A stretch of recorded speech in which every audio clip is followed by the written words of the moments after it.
Une fille de 13 ans est portée disparue depuis le 3 septembre dernier. Après quelques jours de recherche menée par ses parents, l'adolescente reste toujours introuvable, ce qui laisse sa mère entre choc et inquiétude.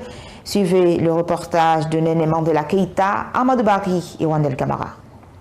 C'est une mère de famille en pleurs et complètement déboussolée à la recherche de sa fille de 13 ans. Kadiatou Bari est sortie de la maison familiale depuis le 3 septembre dernier. La mère de la portée disparue revient sur les circonstances de la disparition de sa fille.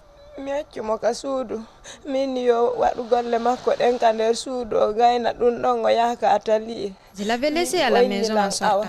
Je lui ai dit de vite faire ses travaux avant de partir à l'atelier. Elle m'avait répondu d'accord. Après, je suis partie au boulot. Le soir, quand je suis rentrée, il était 16h. J'ai attendu jusqu'à 17h. Je pensais qu'elle était à l'atelier. Après un moment, je suis partie à l'atelier. On m'a dit qu'elle n'est pas partie là-bas. Après, je suis rentrée à la maison. Après un moment, les enfants m'ont dit qu'elle était dehors. Mais quand je suis sortie, je ne l'ai pas vue.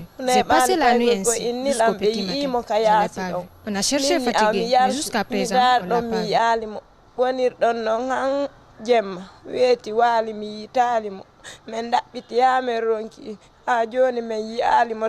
Malgré de multiples recherches ça et là, la fille de 13 ans est jusqu'à présent introuvable. Il y a certains qui me disent qu'ils l'ont vue sur le pont Koza ou à la plaque Selcom. J'ai recherché là-bas fatigué, mais je ne l'ai pas vue. On est parti jusqu'à Kaporo, mais toujours rien.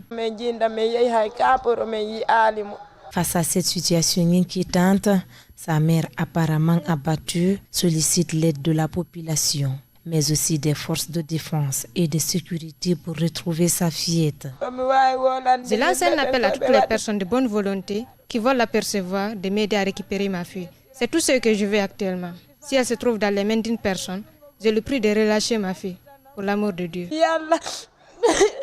Ces derniers temps, le phénomène de disparition des enfants a refait surface dans la capitale guinéenne. Les autorités doivent prendre des mesures drastiques pour stopper la montée galopante de ce phénomène dans le Grand Conakry.